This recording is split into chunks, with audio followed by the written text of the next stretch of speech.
दैनिक जागरण का संपादकीय डिक्टेशन गति 110 शब्द प्रति मिनट स्टार्ट होगा 5 सेकेंड बाद।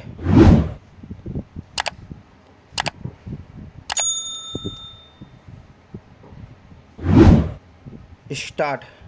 यह हैरानी की बात है कि विपक्षी गठबंधन INDIA की ओर से पेश अविश्वास प्रस्ताव को लोकसभा में अनुमति मिल जाने के बाद भी सदन को नहीं चलने दिया जा रहा है। यह हठधर्मिता की पराकाष्ठा है और इसका प्रमाण भी कि विपक्ष ने ठान लिया है कि वह संसद के इस सत्र में कोई काम नहीं होने देगा। उसके रवैये से यह साफ है कि वह न तो मणिपुर को लेकर गंभीर है और न ही संसदीय कामकाज में उसकी कोई दिलचस्पी है। वास्तव में इसीलिए उसने संसद में हंगामा करने के लिए इस बहाने की आड़ ली कि मणिपुर पर चर्चा तभी होने दी जाएगी जब प्रधानमंत्री बोलेंगे। समझना कठिन है कि जब उसने अविश्वास प्रस्ताव के जरिए अपने इस उद्देश्य को हासिल कर लिया तब फिर उसके लिए संसद में हंगामा करना आवश्यक क्यों है। INDIA के घटक दल भले ही यह जताने की चेष्टा कर रहे हों कि वे मणिपुर के साथ देश की अन्य समस्याओं की चिंता में दुबले हुए जा रहे हैं, लेकिन सच यह है कि वे नितांत अगंभीर हैं और अतार्किक रवैया अपनाए हुए हैं। उनकी अगंभीरता का प्रमाण इससे मिलता है कि वे नारे लिखी अपनी तख्तियां लहराने के लिए अतिरिक्त परिश्रम कर रहे हैं। कोई भी समझ सकता है कि उन्होंने संसद में काले कपड़ों में दिखने के लिए अपनी ऊर्जा खपाई होगी।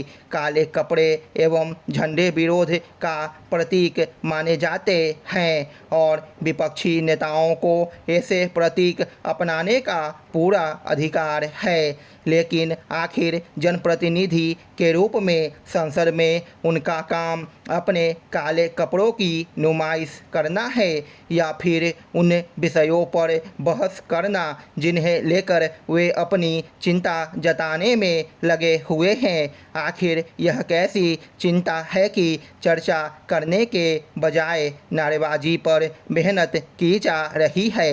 विपक्षी दलों के विचित्र व्यवहार को देखते हुए देश की जनता तो ऐसे ही किसी निष्कर्ष पर पहुंचने को विवश होगी कि वे हंगामा करने और संसद न चलने देने के लिए नित नए बहाने खोजने में लगे हुए हैं। यह हास्यास्पद है कि विपक्षी दल एक ओर राष्ट्रीय हितों की रक्षा की दुहाई दे रहे और दूसरी ओर संसद में राष्ट्रीय अथवा आम जनता से जुड़े किसी विषय पर चर्चा भी नहीं होने दे रहे।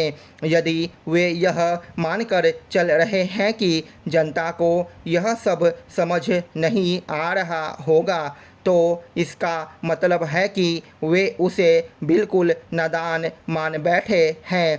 जनता सब देख भी रही है और समझ भी रही है कि कौन संसद न चलने देने पर आमादा है। यदि INDIA के सदस्य अपने गठबंधन को इंडिया नाम देकर यह मान बैठे हैं कि वे भारत का पर्याय बन गए हैं तो इसे मुगालते के अलावा और कुछ नहीं कहा जा सकता कि देश की जनता को ऐसे मुगालते दूर करना अच्छे से आता है।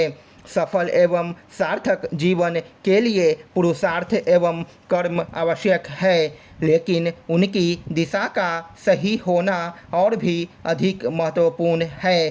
कर्म मनुष्य के स्वभाव में निहित है, वह बिना कर्म किए रह ही नहीं सकता। गीता में तो कर्म के मर्म को बहुत ही विस्तार एवं अर्थपूर्ण रूप से समझाया गया है। उससे हमें कर्म में प्रवृत्त रहने की ही प्रेरणा मिलती है।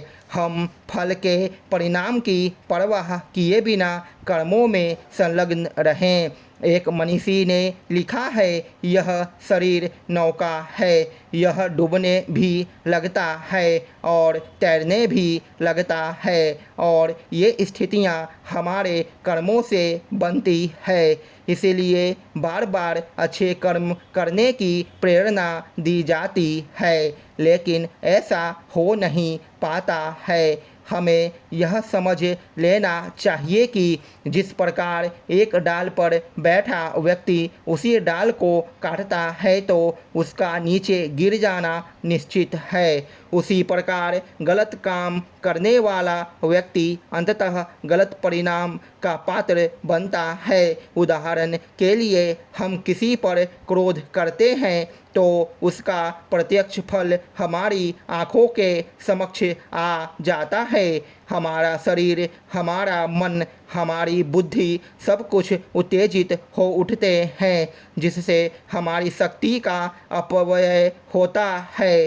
साथ ही हम उस पर व्यक्ति को भी क्षुब्ध करते हैं जो हमारे कोप का भाजन बनता है। हम कोई बुरा शब्द मुंह से निकालते हैं तो हमारी जुबान गंदी हो जाती है। हम चोरी करते हैं, किसी के प्राण लेते हैं तो हमारे भीतर बड़ी अशांति और बेचैनी होती है। स्टॉप।